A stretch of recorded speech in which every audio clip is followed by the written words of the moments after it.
ఇవాళ ఉస్మానియా యూనివర్సిటీకి పోయిండు. ఈయన ఉస్మానియా యూనివర్సిటీకి పోతే పరిస్థితి ఏంటంటే 3 రోజుల నుంచి పోరాగాన్ని అరెస్ట్ చేశారు.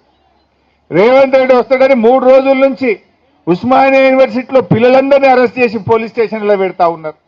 మొత్తం ఇనుప కంచెలు పెట్టిండ్రు, గజంకొక్క పోలీసుని పెట్టిండ్రు. ఇక దానికి ఈయన పోతాడట. నీ గొప్పతనం ఏంది నాయన? గజంకో పోలీసుని పెట్టి ఇనుప కంచెలు పెట్టి పిల్లల్ని అరెస్ట్ చేసి నువ్వేదో యూనివర్సిటీకి పోయి ఉద్ధరిస్తా అని మాట్లాడుతున్నావు. అది కూడా దేనికోసం పోతున్నావు? వెనకట మా సబితక్క పోయి కొబ్బరికాయ కొడితే ఆ బిల్డింగ్ తయారైతే దాన్ని రిబ్బన్ కత్తిరీనికి పోతున్నావు. నువ్వు కొత్తగా ఇచ్చింది లేదు, కొత్తగా కట్టింది లేదు, కొత్తగా మంజూరు చేసింది లేదు. ఆనాడు సబితక్క పైసలు శాంక్షన్ చేసి పోయి కొబ్బరికాయ కొడితే బిల్డింగ్ తయారైతే దాన్ని రిబ్బన్ కత్తిరీనికి పోయిండు రేవంత్ రెడ్డి.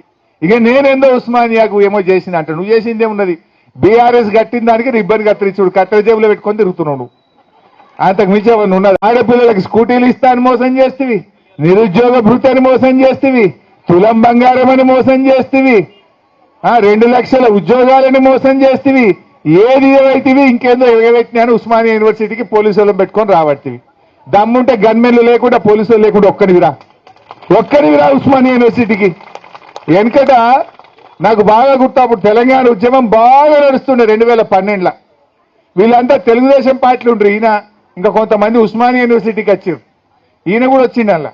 వీళ్ళందరూ ఉస్మానియా యూనివర్సిటీకి వస్తే పిల్లలు మయ్యర అందుకున్నారు. సందులో వాడు ఉరికిండి రేవంత్ రెడ్డి. అప్పుడు సందులో వాడు ఉరికినోడు తెలంగాణ ఉద్యమంలో. ఇవాళ నేనేందో వచ్చినా అని మాట్లాడుతుండు. ఇవాళ ప్రజలకు అన్ని తెలుసు. ఇప్పటికైనా ఉస్మానియా యూనివర్సిటీలో బేషరతుగా మీకు ఇచ్చిన హామీలు అమలు చేయనందుకు క్షమాపణ చెప్తున్నా అని చెంపలేసుకో. ఎప్పట్లోగా చేస్తావో చెప్పు నువ్వు.